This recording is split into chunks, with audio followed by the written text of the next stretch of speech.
Hi, I'm Fast Forward's Mike Zipser, and with me here is author Tom Doyle. Tom, welcome back to Fast Forward. Well, thank you. It's always a pleasure to be here. Now, the last time you were on, you had just signed a contract for, I think, a 3-book series with Tor. And now you are here, and the first book is just about to come out in May 2014. Yep, on May 6, 2014, American Craftsmen, the first book in a 3-book series for Tor, will be out. And I couldn't be more excited. It's just very exciting to have this happen.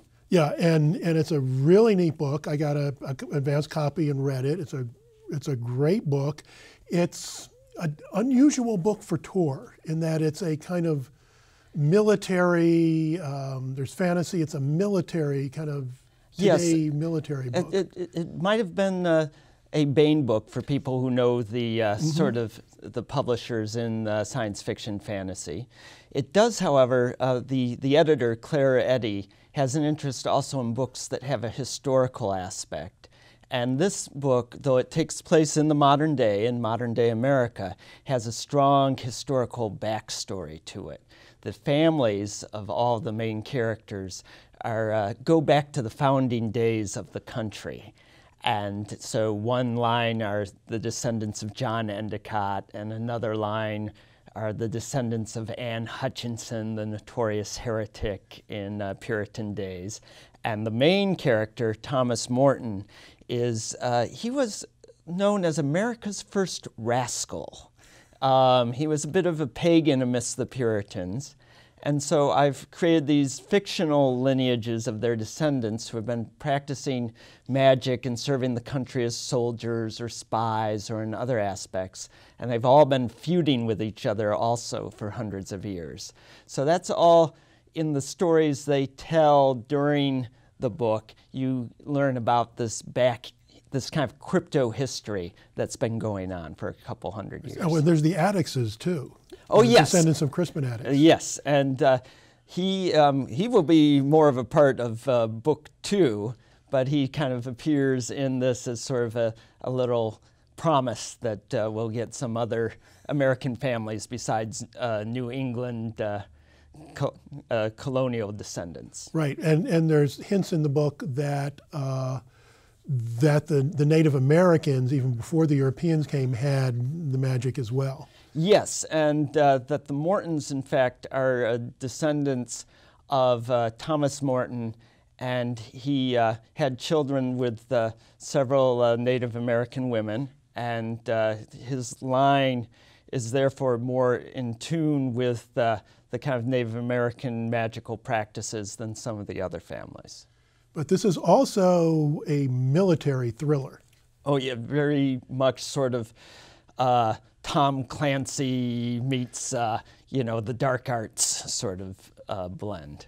And I didn't notice in biography of you of a military background. So what led you to? I mean, there's serious military, research done on this book. Well, part of it is I've been an avid military reader all my life.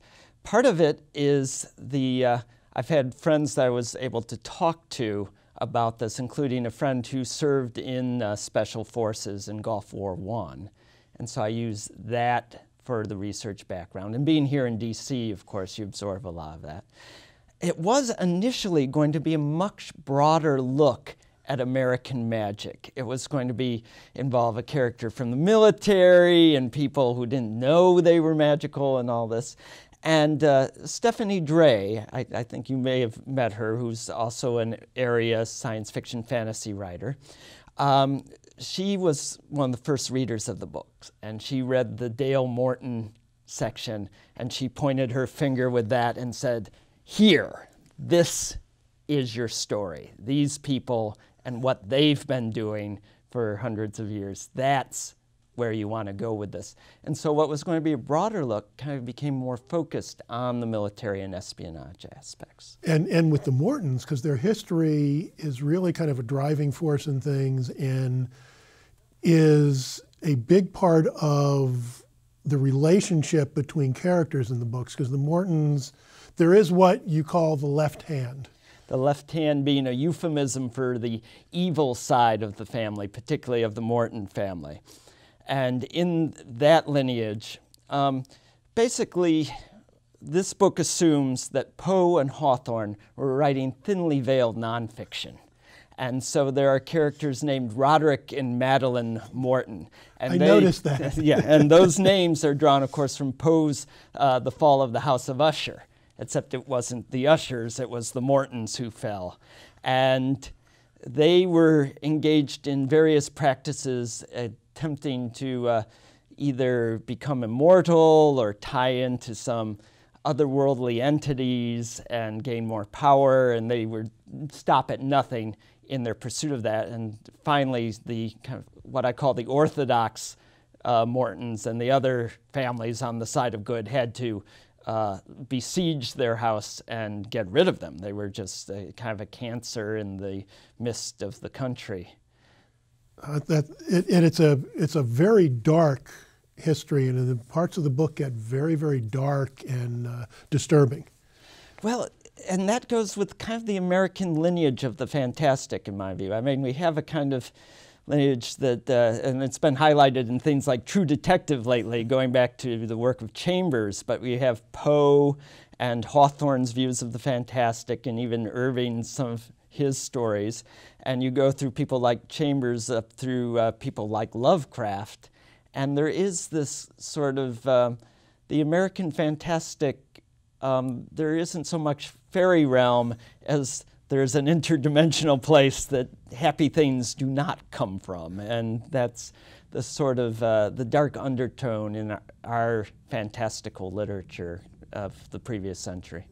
So one of the other things in the book that I found an interesting aspect to bring out was that you not only have magic and different kinds of magic, you also have ghosts that fit in with the way the magic works.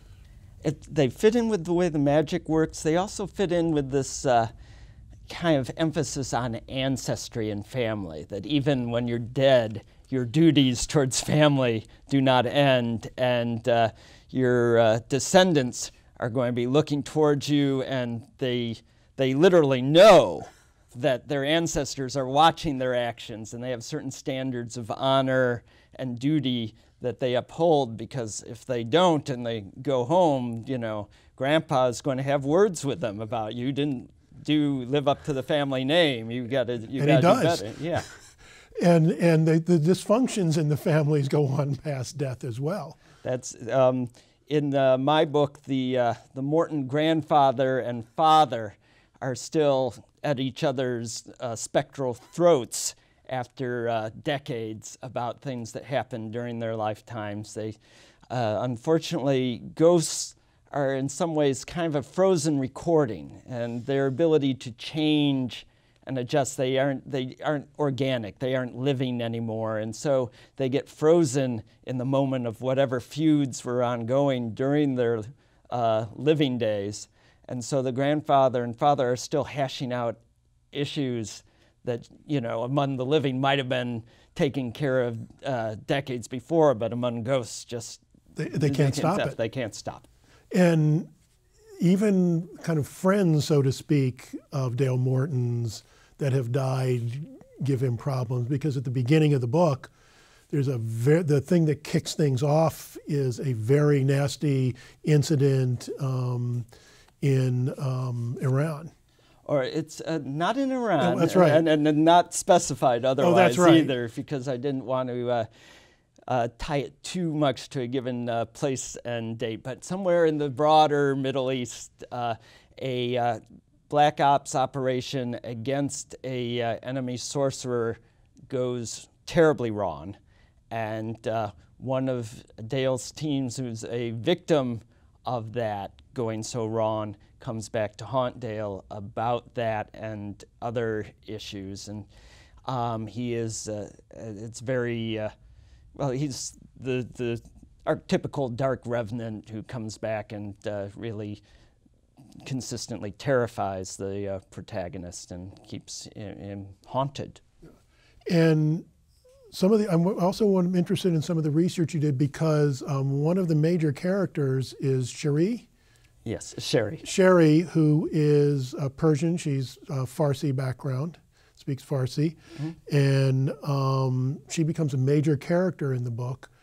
What kind of research did you do to make her realistic, to bring her to life? Well, a couple different things. One thing is I took a free Farsi course at the library that was offered by the DC Library Systems, and there were actually people of Persian American descent who were in the course, and the instructor was a Persian American and such. So that was or Irano American, and that was helpful. But I also have friends who are of that background, and that was kind of inspirational for that as well. But not drawing on anyone in particular, but just overhearing some of the sentiments expressed by her family are things that over the years I've overheard people say of that background. And so I go, oh, like a magpie, just kind of, I got to store that away for later. Because you're a writer. A writer. But she's also someone who's, and I think this is always a fun part to have in genre books, and I think it's almost a necessary rule. She is a fan. She's a fan of science fiction and fantasy. True. So when she starts seeing things go weird, she has her reference points. And I almost think that you can't write science fiction and fantasy set in our world without the characters recognizing that, hey, I'm in a science fiction or fantasy story. It's no longer the case that you'd have someone, what is an alien, or what is, magic? Our culture is so pervaded by these tropes. And so she is, of all these characters, the one who's specifically a fan. Her reference points are, Dune, or she knows both the 1001 Nights and Dune, so she can bring all these tales to bear when she's looking around and seeing how strange things are getting. Yeah, particularly when people are afraid to say anything because she's not going to understand. She's going to freak out. Oh, well, and there's other reasons that they don't say anything, and that's that this is a very secret part of our society, that basically the covenant that these practitioners made with the government was, you keep it secret, we keep you safe. At the minute you blow the cover on this, everything, as they say, else is X-22, as in Exodus 22 from the Bible, thou shalt not suffer a witch to live. Right. So if they blow what they call the craft secret, then all bets are off. So they have to keep this, even with the people they're doing these various special ops with, within that group, they have to keep it secret from their fellow soldiers, and they don't spend as much time in coherent units because they can't get that close. And they all have call names. They all have their call names. The Morton goes by the name Casper, which leads to some joking about whether he's a friendly ghost or an unfriendly ghost. But he was really taking it from one of the Magi, as in Casper and Balthazar and such, and as in one of the wise men or a magus. And another of the craftsmen is Michael Endicott, and he takes the name Sword. And you find this actually, and I did some research, that people pick bad code names, despite everything in tradecraft with spying. People can't resist taking a code name that gives away something about them. And in the Endicott case, sword goes back to the sword that his ancestor John Endicott wielded to cut off the cross in the colonial flag, and that he also waved in the courtroom against Anne Hutchinson. So it's a notorious sword. And so picking this code name for him is not really a good idea from a secrecy standpoint. But you see this all the time, that folks don't do the random thing of picking a name with nonsense meaning. They pick names that kind of point to who they are. Yeah. Now, the first book is about to come out as we're speaking. You have already turned in, just recently, the second book. What was it like for you writing that's the second book in the series when you're under contract? Well, you're always so worried about that you're going to be in the sophomore slump. You hear about it from other authors that, you know, oh, okay, you've done this book one. Well, now you're under a deadline. You have people who are expecting things from you. And so there was a different level of stress. And plus, in the back of my head, I'm thinking, I want it to be The Empire Strikes Back as far as middle of trilogies. I don't want a sophomore slump. I want, you know, better, you know, and to raise the stakes and to kind of make things even more sinister and more dire. And it was really a lot more work, and it felt much more intense doing it, and a different sort of satisfaction to actually meet the deadline and get it in on time. And I think, you know, so far people are enjoying it more than book one. So it's very exciting. And have you started on book 3 yet? Not yet, as we sit here today. I've started thinking about it. I think I know how it opens and I know where it ends. So I was wondering, did you have all 3 books kind of charted? Only in the broadest sort of terms. I had written book 1 to be standalone with just a little bit of slingshot ending at the end. And in fact, when the deal happened, it was kind of like the stories they tell about Peter Jackson in that meeting about Lord of the Rings, where, you know, I went in with this one book and they said, well, and when Tor started expressing interest, I tell my agent, well, be sure they know, you know, if they want another one, I'll come up with another one. And they came back with, well, why not 3? And so that was a wonderful thing that happened. But then, of course, with that goes the problem of, well, you have to think up books 2 and 3. Well, book 1 ends with you know, it's slingshotting you out, like you say. You know something's going to be happening. Yeah, there's definite unresolved business in just that last epilogue of the book that leads right into the first scene of book 2. And that first scene was the easiest part to write because I knew exactly where everyone would be going right from there. Well, I got to tell you, American Craftsmen is a wonderful book. I can't wait for the second book. Do you know the title yet? The second book will be called The Left-Hand Way. The Left-Hand Way. And the third book, tentatively titled The Master Craftsman. Master Craftsman. Well, Tom, thank you so much for being here. The American Craftsman is a great book. I hope people find it. Well, thank you very much for having me here and for talking about this book. Yeah. Well, that's it for this one.